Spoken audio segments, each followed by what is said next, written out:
Di dalam mengelola negara, pilihlah manusia yang mempunyai new mind terhadap masa kini dan masa depan. Kalau perlu dipertanyakan kepada siapa saja yang bercita-cita ingin mengelola negara ini pada saat ini dan ke depannya. Pertanyaannya sederhana, apakah sekarang dunia masuk ke resesi atau decoupling? Nah, bisa nggak dia jawab? Faham nggak dia? Rinci nggak jawabannya memandang dan memberikan solusi kekinian? Kita bantu deh memberi gambaran sekilas agar pemimpin tersebut bisa menjawab. Resesi itu menghitungnya dari hal yang umum, pertumbuhan ekonomi negatif. Kebanyakan ekonomi negatif terjadi karena faktor eksternal, di mana pemerintah yang pola pikirnya sederhana tidak pernah siap dengan keterkejutan. Namun, kalau decoupling itu perubahan fundamental dalam parameter ekonomi makro dan dalam kehidupan manusia. Dan entah bagaimana sejak 6 bulan yang lalu saya mengatakan sekarang decoupling. Bahkan sebelum COVID dan resesi saya sudah mengatakan sekarang decoupling. Ada kok rekam jejaknya saya mengatakan hal tersebut.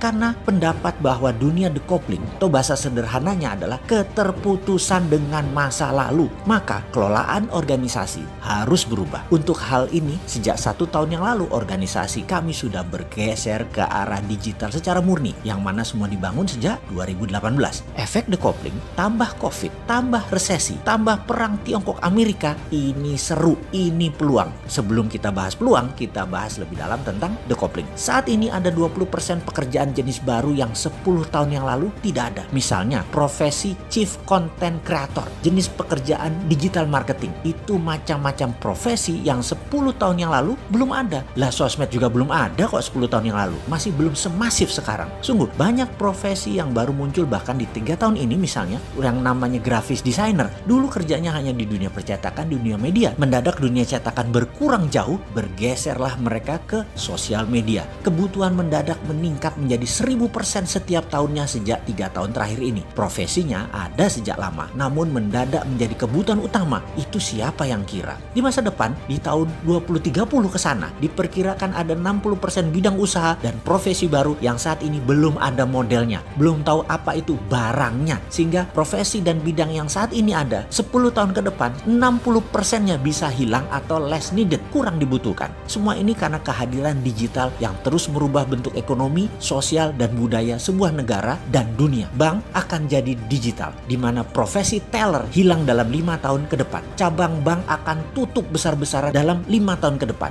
Banking berubah, dunia funding berubah, dunia lending berubah juga. Aturan mainnya semua berubah. Hakim lapangan atau otoritas keuangan mendadak bingung dengan caranya dan cepatnya tumbuh dunia digital. Mau disemprit karena offside, mereka main kasti. Ya nggak bisa disemprit lah. Dilarang di Indonesia, mereka buka di Singapura, main lewat udara, langsung global. Pemerintah Indonesia nggak bisa apa-apa juga. Apalagi pemerintah yang gagap tidak bervisi digital. Sering keloloten, gelegean, dan kagetan. Bahkan militer pun didigitalkan saat ini. Kalau pengelolanya agresif. Tentara garis depan itu robot, bisa droid, bisa manusia dengan robotic arm atau leg, atau pasti terkoneksi dengan satelit. Bener deh, kalau saya kan sontoloyo, maka pasti saya ubah abis-abisan itu departemen sesuai dengan kebutuhan zaman. Pilar manajemen negara diwakili kementerian kita akan ubah. Ada 7 menteri utama yang mengerjakan Ipolek Sosbud Hankam. Departemen pertahanan berubah menjadi departemen perang atau Minister of War. 7 macam jenis perang harus punya deputinya.